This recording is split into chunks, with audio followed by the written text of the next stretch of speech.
Hello friends, स्वागत है आपका अपने YouTube channel Manu study centre पर। आज हम पढ़ेंगे विभाजिता के नियम या विभक्त होने के नियम। कोई संख्या दी गई है, वो 2 से, 3 से, 4 से, 8 से, 7 से, 5 से, 11 से, 13 से विभक्त होगी या नहीं होगी, उसको जांच करने के क्या नियम है, क्या रूल्स हैं। तो चलो वीडियो शुरू करते हैं। वीडियो शुरू करने से पहले वीडियो को लाइक नहीं किया तो लाइक कर दीजिए, और चैनल पर नए हो तो चैनल को सब्सक्राइब करके बेल आइकन पर क्लिक करके ऑल पर क्लिक कर लीजिए, ताकि मैं नए आने वाले वीडियो की नोटिफिकेशन आपको कंटिन्यू मिलती रहे और ऐसे ही ट्रिकी वीडियो यहाँ पे आपको कंटिन्यू मिलते रहेंगे। तो वीडियो स्टार्ट करते हैं। सबसे पहले हम पढ़ेंगे 2 से विभक्त होने का नियम। ये बहुत ही शॉर्ट ट्रिकों से पढ़ेंगे हम कि कैसे चेक करते हैं। तो 2 से विभक्त होने का नियम क्या है? यदि किसी संख्या का इकाई का अंक यानी वो संख्या दी गई है, उसके इकाई का अंक इस साइड से पहला अंक होगा, वो इकाई का अंक होगा। तो इकाई का अंक 0, 2, 4, 6, 8, यानी कि ये 2 की टेबल हो गई। सम संख्याएं हो 0, 2, 4, 6, 8 में से कोई हो तो वह संख्या 2 से पूर्णतः विभक्त होगी। जैसे संख्या दी गई है, जैसे ये संख्या दी गई है, तो इसमें लास्ट का अंक क्या है? 2 है, इसमें 6 है और इसमें 8 है। तो केवल लास्ट की 1 डिजिट देखनी है, तो वो क्या होनी चाहिए? 0, 2, 4, 6, 8। तो वो संख्या क्या 2 से विभक्त होगी।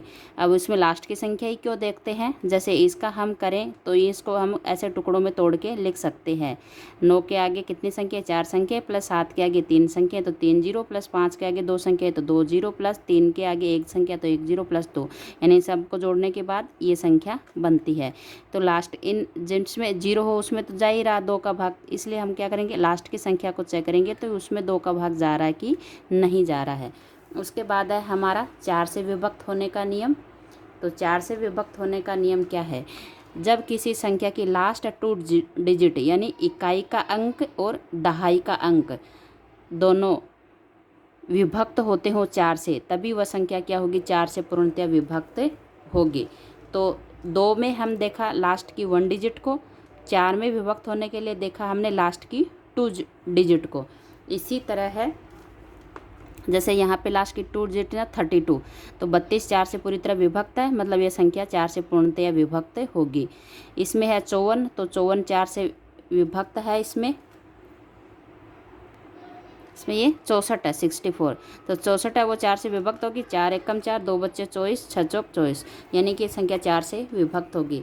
तो इसमें हमने क्या देखा कि अगर 2 से देखना हो कि 2 से विभक्त हो रही है कि नहीं, तो दी गई संख्या है उसकी लास्ट डिजिट देखेंगे कि लास्ट डिजिट है, इकाई का अंक है, वो 2 से विभक्त होगा तो वो संख्या 2 से विभक्त होगी। फिर 4 में लास्ट की 2 डिजिट यानी इकाई और दहाई, लास्ट के 2 अंक है वो 4 से विभक्त होंगे तो वो संख्या 4 से विभक्त होगी। फिर है 8 का, तो 8 में हम देखेंगे 3 डिजिट यानी लास्ट की 3 संख्या देखेंगे, वो अगर 4 से 8 से विभक्त हो रही हैं तो वो संख्या पूरी 8 से विभक्त होगी। फिर देखेंगे 16 में, तो 16 में देखेंगे हम लास्ट की 4 डिजिट यानी लास्ट की 4 संख्याएं देखेंगे, अगर 4 संख्याएं 16 से विभक्त हो रही हैं तो पूरी संख्या 16 से पूर्णतः विभक्त होगी। फिर 32 में, तो 32 में देखेंगे लास्ट की 5 डिजिट। तो इस तरह से हम क्या करेंगे? चेक करते जाएंगे। तो यहाँ पे क्या लगेगा? जैसे 2 की पावर 1, 2 की पावर 2, इनको करें 2 की पावर 1, 2 की पावर 2, 2 की पावर 3, 2 की पावर 4, 2 की पावर 5, ऐसे, और फिर ये ऐसे बढ़ते जाएंगे। तो इसको हम इस तरह से चेक करते जाएंगे। फिर हम चेक करेंगे 5 से विभक्त होने का नियम। यदि किसी संख्या का इकाई का अंक यानी लास्ट डिजिट अंतिम संख्या 0 व 5 हो तो वह संख्या 2 से पूर्णतः विभक्त होगी। कोई भी संख्या दी गई है तो लास्ट का नंबर उसका या तो 5 होना चाहिए या 0 होना चाहिए, तो वो संख्या पूरी 5 से विभक्त होगी।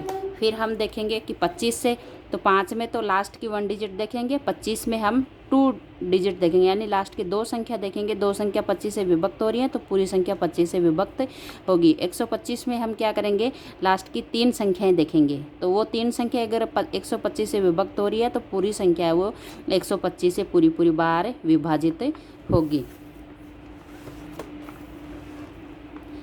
जैसे ये संख्या है तो इसको हम ऐसे लिख सकते हैं। तो अब इसमें 5 में हम लास्ट की डिजिट देखते हैं, क्योंकि इसमें सब में 0 है तो इनमें तो मतलब पूरा भाग जा ही रहा है, इसलिए हम लास्ट की संख्या इसमें देखते हैं। फिर हमारा 3 से विभक्त होने का नियम। यदि किसी संख्या की सभी अंकों का योग 3 से विभक्त होगा तो वह संख्या 3 से पूर्णतः विभक्त होगी। तो इसमें अलग रूल है। जैसे कोई भी संख्या दे रखी है तो उन संख्या के सारे नंबर्स को जोड़ दो, फिर अगर उसमें 3 का भाग जा रहा है तो मतलब उस संख्या में पूरी में 3 का भाग जाएगा। तो ये है 1234, तो 1 + 2 + 3 + 4, इनको सबको जोड़ेंगे तो कितने हो गए 10। अब 10 में 3 का भाग नहीं जा रहा, एक शेषफल बच रहा है, तो ये संख्या भी 3 से विभक्त नहीं होगी। फिर ये संख्या है, अगर इनको हम जोड़े 7 + 5 + 6 + 8 + 4, तो ये हो गए 30। 30 में 3 का भाग दिया तो 10 बार चला गया, यानी कि ये संख्या 3 से विभक्त होगी। तो जो भी संख्या कितनी भी बड़ी संख्या दे गई हो, उन सब में जो भी नंबर दिए गए उनको आपस में जोड़ के अगर फिर उसमें 3 का भाग जा रहा है तो वो संख्या 3 से विभक्त होगी। फिर है 9 से विभक्त होने का नियम। यदि किसी संख्या के अंकों का योग 9 से विभक्त होगा तो वो संख्या 9 से पूर्णतः विभक्त होगी। तो 3 का और 9 का रूल सेम ही है। फिर 9 का एक स्पेशल रूल है। स्पेशल रूल क्या है, जैसे ये संख्या है तो इस संख्या में हम क्या करेंगे, जिनका टोटल 9 हो रहा हो उनको हम काट देंगे। तो ये हो गए 6 और 3 कितने हो गए 9, 5 और 4 कितने हो गए 9, और 7 और 2 कितने हो गए 9। तो ये वाली संख्या थी हमारी, तो इसका 27 आ रहा था, 9 × 27, 9 का भाग देंगे तो यानी ये विभक्त हो रही थी संख्या। अब इसमें मतलब सारी संख्याएं कट गई, शेषफल क्या बचा 0। इसमें शेषफल क्या बचा 0, तो 0 शेषफल बचा, मतलब ये संख्या है वो 9 से विभक्त होगी। यानी कि सारी संख्याएं अगर कट जाती हैं योग 9 होके, या अकेली 9 हो या दो संख्याओं को जोड़ने पे 9 बन रहा हो योग, तो सारी संख्या अगर कट जाती हैं, 0 शेषफल होता है, कोई भी संख्या नहीं बचती है, तो वो क्या होगी 9 से पूर्णतः विभक्त होगी।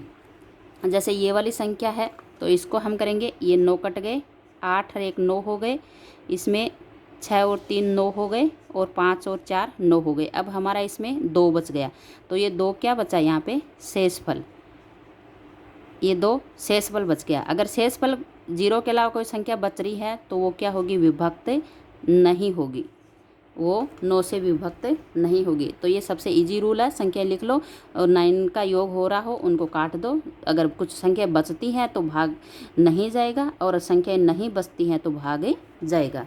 फिर है हमारा 7 से विभक्त होने का नियम। तो 7 से विभक्त होने का नियम क्या है,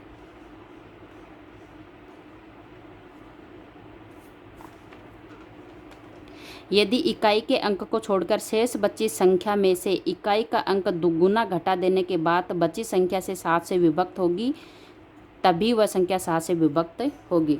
तो मतलब क्या कह रहा है, ये 882 एक संख्या है, तो इसका इकाई का अंक क्या है 2, 2 को छोड़ दो, फिर जो लास्ट जो संख्या बची 88 बची, उसमें से क्या घटाओ, इकाई का अंक का दुगुना घटा दो, यानी इकाई का अंक छोड़ दो, जो ये बच गए 88। अब 88 में से क्या घटाना है, इकाई का अंक का दुगुना, तो 2 का दुगुना हो गया 4, तो ये बच गए 84। अब 84 में 7 का भाग जा रहा, मतलब ये संख्या 7 से विभक्त होगी। यानी इकाई का अंक छोड़ के फिर जो बची हुई संख्या है उसमें से जो इकाई का अंक है उसका डबल करके घटाने के बाद अगर भाग जा रहा है पूरा पूरा, तो वो 7 से पूरी बार विभाजित होगी। 7 और 13 का रूल सेम ही है।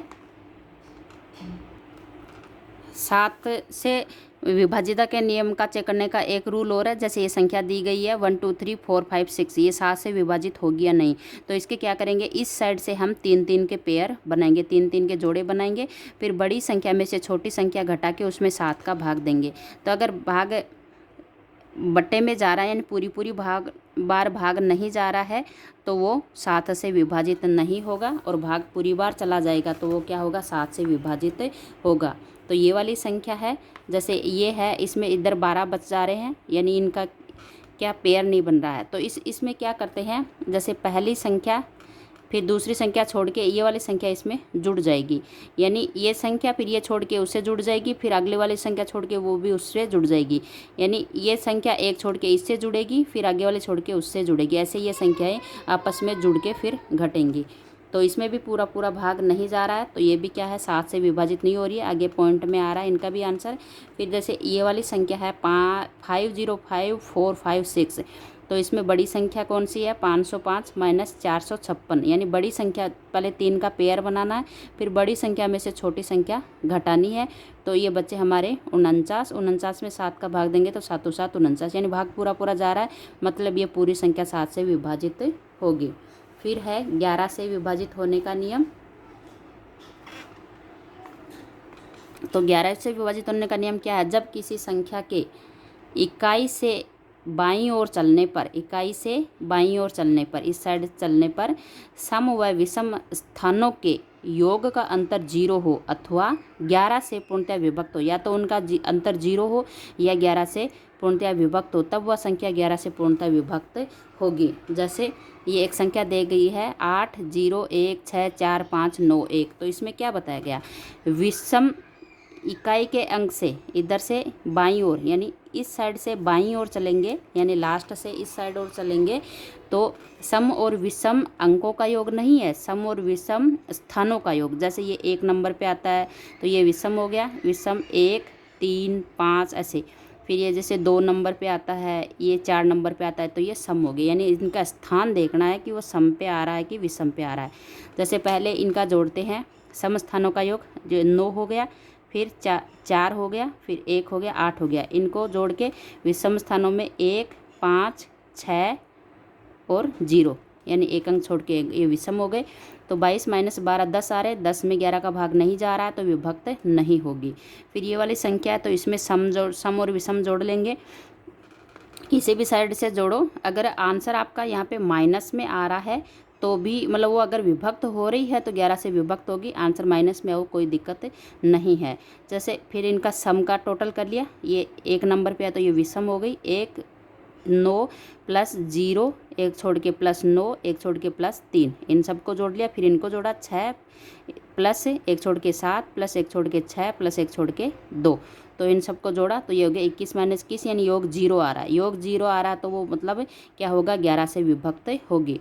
फिर ये वाली संख्या तो इसमें जोड़ेंगे 4, यानी सम वाले जोड़ रहे हैं पहले 4 प्लस 8 प्लस 9, फिर विषम वाले जोड़ेंगे 5 प्लस 2 प्लस 3, तो ये हो गया 21 माइनस 10, यानी 11 बच रहे हैं। तो 11 11 से पूर्णतः विभक्त हो रही है, तो वो संख्या क्या है हमारी 11 से विभक्त होगी। तो इसमें क्या होगा, यानी सम स्थान पे कौन सा अंक आ रहा है, विषम स्थान पे कौन सा अंक आ रहा है, उन दोनों को अलग अलग जोड़ लो, फिर उनमें से बड़ी संख्या में से छोटी संख्या घटा दो, और उसके बाद अगर 0 बच रहा है शेषफल तो भी विभक्त होगा, और अगर ऐसी संख्या बच रही हो जो 11 से विभक्त हो रही है तो भी वो 11 से विभक्त होगी। तो आज के वीडियो में बस इतना ही, ये हमारा चैप्टर खत्म हुआ विभाजिता का नियम। तो कैसा लगा आपको मेरा वीडियो कमेंट करके ज़रूर बताइएगा। अगर वीडियो अच्छा लगा हो तो वीडियो को लाइक कीजिए, शेयर कीजिए, चैनल पे नए हो तो चैनल को सब्सक्राइब करके बेल आइकन पे क्लिक करके ऑल पे क्लिक कीजिए, ताकि मेरे नए आने वाले वीडियो की नोटिफिकेशन आपको कंटिन्यू मिलती रहे। Thank you.